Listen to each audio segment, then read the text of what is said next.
is Rico Barrera. So as Sinag sa film natin sa Fatherland. Nakayangit ay. Wala nabanggit about sa father mo. It's just like looking for a needle in a haystack.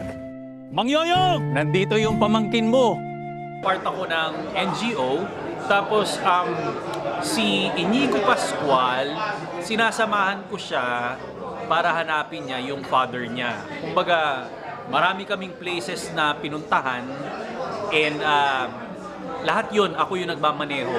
Kumbaga, ako yung gumagawa ng paraan para matulungan kung nasaan yung tatay niya hanggang umabot pa kami ng Mindanao. Nagpunta raw siya ng Mindanao. Tatay mo? Parang si Pay Islam to ah. Philip de la Cruz ang pangalan ng tatay ko. At hindi po siya Muslim. Makikita nyo ako sa story na kasama nila palagi na bumabiyahe. 5, 4, 3, 2... Action!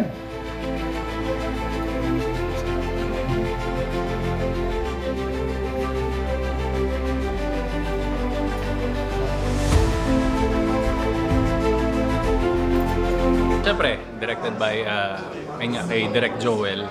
And one of my favorite na mga direktor yan kasi palagi tuwing sa siyempre nasa trabaho, nasa scene, isa si Direk Joel na talagang bibigyan ka ng motivation para gawin mo yung best mo kasi may pagkahalong stricto siya pero siyempre hindi naman pinapersonal. Kumbaga itinuturo niya talaga kung anong klase ng emotions yung kailangan, which is siyempre as sa aming mga artista rin kinakailangan pa rin namin ng guide.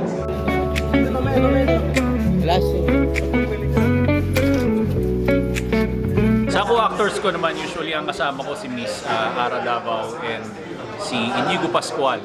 So nakakatuwa kasi even though kahit nasa edad ako ng 40s, para akong bumabalik sa pagkabata ako kasi ang cool lang nila kasama. I mean, very light, ang ganda ng energy nila and hindi ko nafe-feel na parang hindi ako belong sa nila, sa age nila.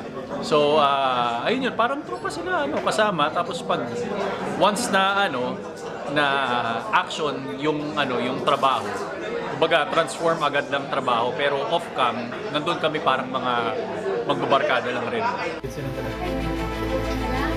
Countdown sa mga pasalubong! Pakita nyo!